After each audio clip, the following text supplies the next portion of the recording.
So as some of you probably know, for my documentary class for my final project, I went around photographing the non-essential buildings in my area, and then kind of as another side project, I decided to turn it into a zine, and this is my first time making a zine as well, so I thought I'd kind of take you through the process of how I made it.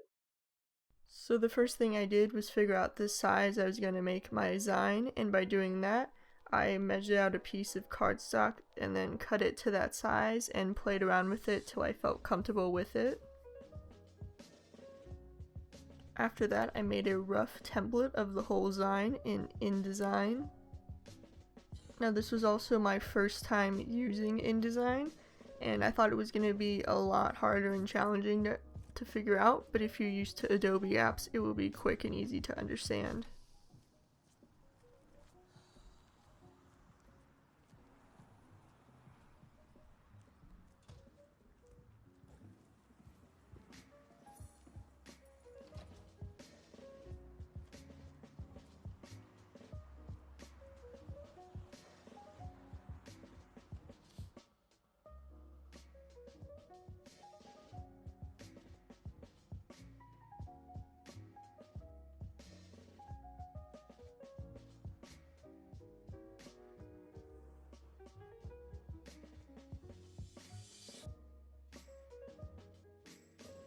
Next, I printed out the images the size that they're going to be actually inside the zine.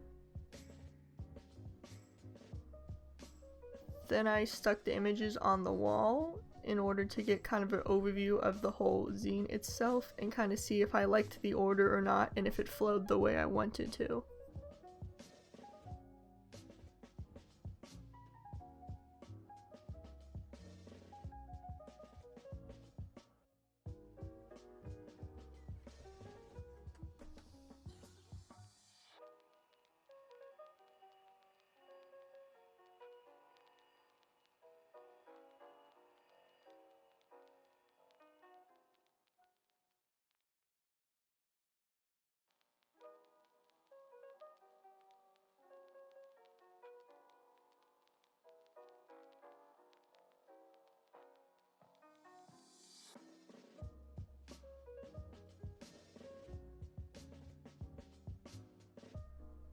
After I had the layout down, the last thing I had to figure out was what kind of paper I wanted to use for the cover and inside.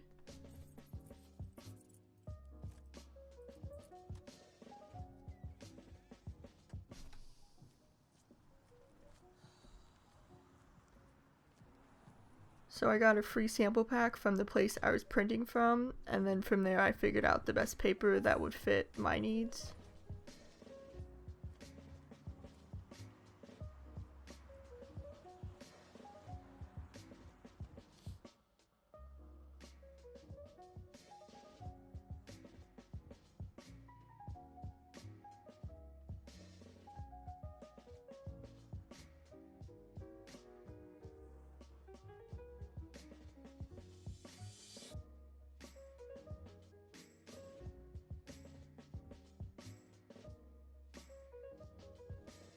So for the cover, I went with uncoated to give it a rough feel.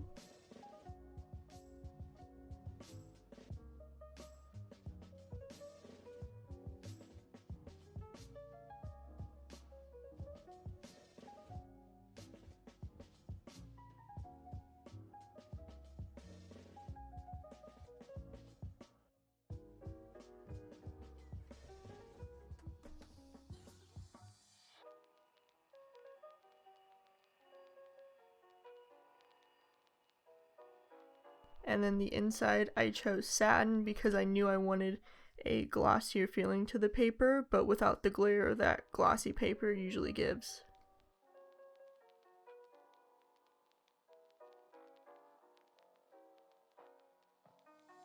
And here is the final result.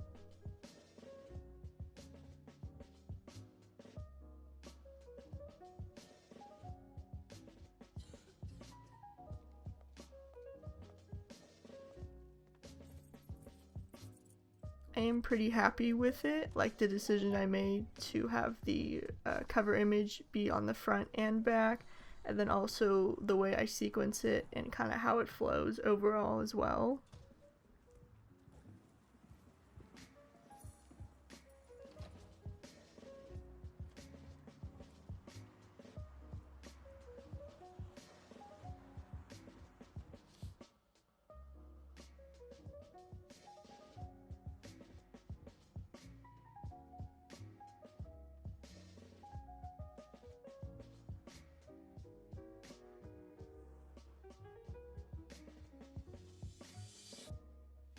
The only thing I would change is the binding. I chose to do staples because I didn't think it would be this thick, and it kind of annoys me a little bit how like it doesn't completely stay shut like a book does.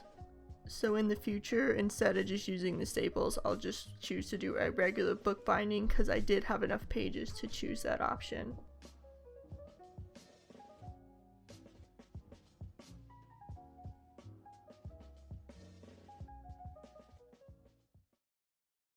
Again, like I mentioned earlier, I am pretty happy with the results, especially since this is the first time I am printing my work like this. And then I also only ordered one copy, but they ended up shipping 4 instead, so I thought that was kind of nice as well. I definitely learned things that I will take into consideration for the next time I'm making a zine. Like, obviously, the binding being stapled, like, this is just gonna drive me crazy how it doesn't stay open. Like, I don't know how people could do this. But yeah, that's one thing. And then next time I'll probably try and look for some local printing shops. But because everything was closed, I didn't have the option to go that route. But I am still pretty happy with the decision I made for the online. So the last thing I will say is if you do have a photo project, I would recommend making a zine because for one, it's just, more professional and like you can show your work, in a book form and you like can actually like flip through the pages and because your photos are going to look very different printed than they are on a screen. And like I said, it's just going to be more professional. Be like here's my work instead of like here's my Instagram on my phone, take a look at it. That's just, you don't want to show people that when you're trying to present yourself as a professional. And then it's also just cool to kind of see your work printed out like this in book form because it's like, wow, I did that, and that's really cool.